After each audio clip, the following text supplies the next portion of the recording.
Medak joint collector కూడా phone చేసి చెప్పిన, ఇదే రైతులు నాకు మాట్లాడితే మెదక్ జాయింట్ కలెక్టర్ ఫోన్ చేసి రైతులు ఇబ్బంది పడుతున్నారు పరిష్కారం చేయని చెప్పిన, కాలే. ఇప్పుడు నాకు గంట క్రితం కూడా రైతులు మాట్లాడితే లారీ డ్రైవర్ నంబర్ తీసుకొని నిజమా కాదా అని తెలుసుకున్నా. విషయం ఏంది, రైతులకు ఎందుకు ఇబ్బంది, రైతులకు ఏందట అంటే ఆ లారీ వడ్లు రైస్ మిల్లో దించి ఆ ట్రక్ షీట్ వాపస్ వస్తేనే రైతులకు వాళ్ళ పని అయిపోయినట్టు. అప్పటిదాకా రైతులు సెంటర్లోనే వెయిట్ చేస్తున్నారు. ఆ లారీ డ్రైవర్తో మాట్లాడితే దించుకోవట్లేదు సార్ అన్నారు. లారీ డ్రైవర్ నంబర్ రాసుకోండి, 9573604789. నేను ఇప్పుడు ఆ లారీ డ్రైవర్తో కూడా మాట్లాడి మీకు వినిపిస్తాను.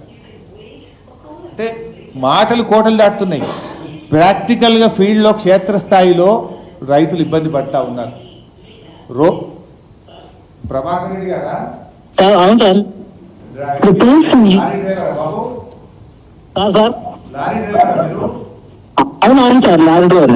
ఏ ఊరికి వెళ్ళి బట్టలు తీసుకుపోయినావు?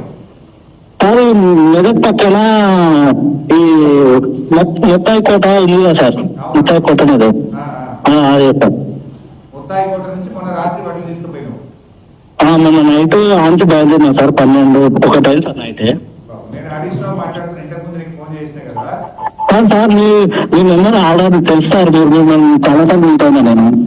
పెద్దమర్పేట సార్ మాది, చాలా సార్లు వచ్చాను సార్, ఒకసారి కాదు. పెద్దమర్పేట సార్, మన ఇబ్రాహీంపట్నం కాన్స్టిట్యూన్సీలో కన్సల్టేషన్ చాలా మంది దగ్గరికి వచ్చినాం సార్. విజేందర్ రెడ్డి అని మా బాబాయ్ కౌన్సిలర్ ఉండేది. పెద్దమర్పేట. అవును సార్. కానీ ఇట్లా ఎంగేజ్కి వచ్చాం సార్, నెలలు సార్. మనకు మార్కెట్ బాగాలేక, ఇసుక బాగాలేక ఇంకా అర్థం బిజినెస్ లో ఈ మెదక్ ఉంది అంటే వచ్చినాం సార్. ఇంకా ఇప్పుడైతే ఏం చెప్పలేదు సార్, మన దగ్గర కూడా ఏమన్నా చెప్తారేమో.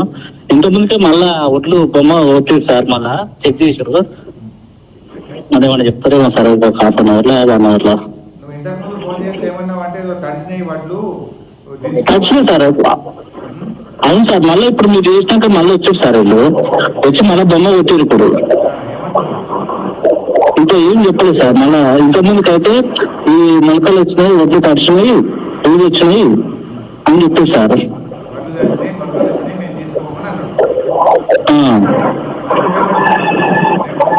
ఇప్పుడు మళ్ళీ బొమ్మ పెట్టేది సార్, ఇంకా మళ్ళీ ఏం చెప్పలేదు సార్. ఇప్పుడు బొమ్మ కొట్టుకొని వెళ్తారు సార్. చెప్పలేదు సార్. నిన్న ఉదయం నుంచి ఎదురు చూస్తాను సార్. నిన్న ఉదయం వచ్చినాం. అవును సార్, మెదక్ నుంచి. ఇంకా ఇప్పుడైతే ఏం చెప్పలేదు సార్, ఒక ½ అవర్ లో మనం చెప్తే చెప్పవచ్చు సార్. తెలియదు సార్, ఇంకేం చెప్పలేదు. ఇప్పుడు కటింగ్ అంటే మనకి మాకైతే ఫోన్ చేస్తారు కటింగ్ గురించి. అయితే వీళ్ళకై చేస్తారు సార్, సెంటర్ వాళ్ళకి ఫోన్ చేస్తారు సార్ కటింగ్ ఏమంటే. సెంటర్ ఫోన్ చేసి చెప్తారు. మా లారీ వాళ్ళకి ఏం చెప్పారు సార్. ఈ భోజనం అంటే హోటల్ తినాలా సార్ ఇక ఇక్కడ వేరే సార్. ఇంతకుముందు సెంటర్ వాళ్ళు ఇచ్చేది కానీ ఆడ ఉన్నప్పుడు సెంటర్ వాళ్ళు భోజనం పెడతాం సార్. ఇప్పుడు ప్రజెంట్ గా అయితే సెంటర్ ఉంటే భోజనం. అవును సార్, ఇస్తారు 500. అదే భోజనం ఖర్చుకే ఇస్తారు సార్. అయ్యా మనం ఆడ అక్కడనే 3 పూటలు తింటాం సార్.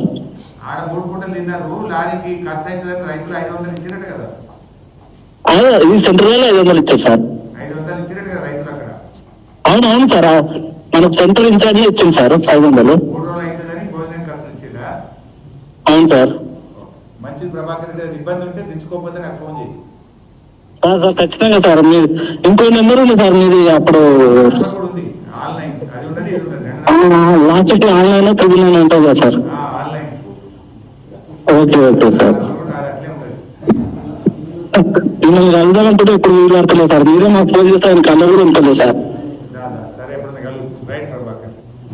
సార్ సార్ ఖచ్చితంగా చేస్తా సార్. ఏమంటావే? ఆయనకు లైవ్ వచ్చేది తెలియదు పాపం, ఆయనకు తెలియదు కదా. సరే, ఇప్పుడు విన్నారు కదా రైతుల పరిస్థితి ఎట్లా ఉందో చూడండి. నేను ఆ సాయిలు ఊలం సాయిలు వెళ్ళబోయిన సత్యనారాయణ ఆ రైతులకు ఫోన్ చేస్తే 3 రోజులు లారీలు దించుకోవడానికి అవుతుందని లారీ డ్రైవర్ అన్నానికి కూడా 500 రూపాయలు ఇచ్చి పంపినాం సార్ అని రైతులు చెప్పింది. అంటే డ్రైవర్ ఖర్చులు కూడా రైతులే భరించే పరిస్థితి వచ్చింది. అక్కడ పోయిన తర్వాత వడ్లు దించుకునే పరిస్థితి లేదు. దాని మీద ఎక్కడ ప్రభుత్వ యంత్రాంగం పట్టించుకున్న పరిస్థితి కానీ యాజమాయిషీ కానీ లేదు. ఇక్కడనేమో మేము తడిసిన వడ్లు కొంటాం, అన్ని రకాల వడ్లు కొంటాం, చివరి గింజలా కొంటాం అని డైలాగులు అయితే సూపర్ వస్తున్నాయి. కానీ క్షేత్రస్థాయిలో పరిస్థితి మాత్రం ఇంత దుర్భరమైనటువంటి పరిస్థితి పాపం రైతులది. సో ఇప్పటికైనా ప్రభుత్వం స్పందించాలి. మేము కలెక్టర్లకు బాధ్యత పెట్టినామన్నది ఏమైంది కలెక్టర్లు? మరి ఎన్ని రోజులు రైతులు